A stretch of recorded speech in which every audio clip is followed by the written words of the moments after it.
দিনাজপুৰত বাংলাদেশত দিনাজপুৰত ৰজা দিনেশৰ তাতো ৰাজবাৰী আজিও আছে। ঐতিহাসিক প্ৰসিদ্ধ স্থানসমূহ তাতো বাংলাদেশতো আছে। তেওঁলোকে বাংলাদেশকে ডিমাণ্ড কৰক।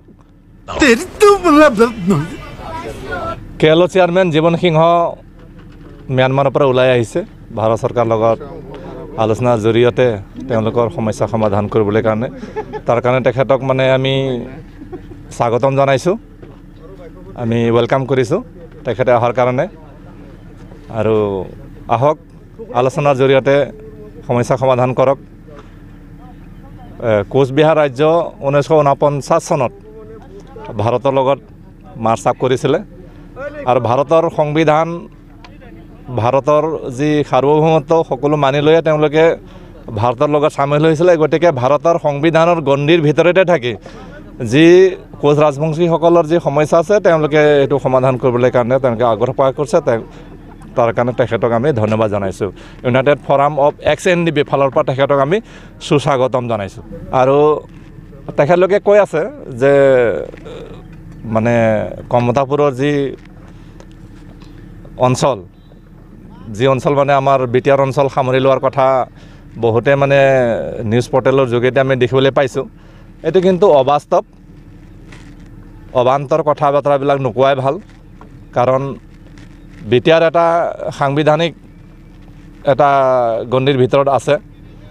এইটো বহুতো সংগ্ৰামৰ জৰিয়তে বহুতো তেজ আৰু জীৱনৰ বিনিময়ত দীৰ্ঘ সংগ্ৰামৰ বিনিময়ত BTR গঠন হৈছে। আৰু BTR অঞ্চলৰ ৰাইজে এইটো কেতিয়াও নিবিচাৰে যে BTR অঞ্চলৰ 1 ইঞ্চি ভূমিও ইফাল সিফাল হওক বুলি। আৰু এইটো BTR অঞ্চলৰ ৰাইজে কেতিয়াও মানি নলয়। আৰু আমি XNDB হিচাপে ইউনাইটেড ফৰাম অফ XNDB সংগঠনৰ ফালৰ পৰাও আমি BTRৰ 1 ইঞ্চি ভূমিও আমি এৰি দিবলৈ কাৰণে মান্তি নহয়। তেওঁলোকে ক'ব পাৰে, কথাটো কৈ দিলেই নহ'ব। বড়োসকলে অসমৰ আদিম অধিবাসী, বড়োসকলে এই অঞ্চলৰ সভ্যতা সংস্কৃতিৰ ধাৰক আৰু বাহক। তেওঁলোকে আমাৰে সহোদৰ হয়, তেওঁলোকেও বড়ো মূলৰে মানুহ হয়। তেওঁলোকে এটা সময়ত বড়োৱে আছিল। তেওঁলোকে ধৰ্মান্তৰিত হৈ জাত্যান্তৰ হৈ ভাষা কলা সংস্কৃতি এৰি পেলাইহে তেওঁলোকে ৰাজবংশী হৈছে। ৰাজবংশী বুলি কোনো এটা জাতি নাছিলে। ৰাজবংশীটো এটা মানে পিছত বেলেগে দিয়া এটা উপাধিহে। ৰাজবংশী মানে ৰজাক যিসকলে নিজৰ ধৰ্ম ভাষা কলা সংস্কৃতি এৰিলে। 1515 খ্ৰীষ্টাব্দত বিশ্বসিংহই ৰজা হৈছিল। 1522 খ্ৰীষ্টাব্দত হিন্দু ধৰ্ম গ্ৰহণ কৰি নিজৰ ভাষা কলা সংস্কৃতি এৰি ৰাজবংশী উপাধি লৈছিল। যিয়ে ৰজাক অনুসৰণ কৰিলে নিজৰ ভাষা কলা সংস্কৃতি এৰিলে তেওঁলোকে হ'ল ৰাজবংশী। আৰু যিবিলাক নিজৰ ভাষা কলা সংস্কৃতি ধৰি ৰাখিলে তেওঁলোকে হ'ল কোচ বা কছাৰী। গতিকে তেওঁলোকে আমাৰে সহোদৰ হয়। ইতিহাসটো তেওঁলোকৰো আমাৰো একে ইতিহাস। ইয়াক ইতিহাস দাঙি ধৰি একো মানে হেৰি নহ'ব।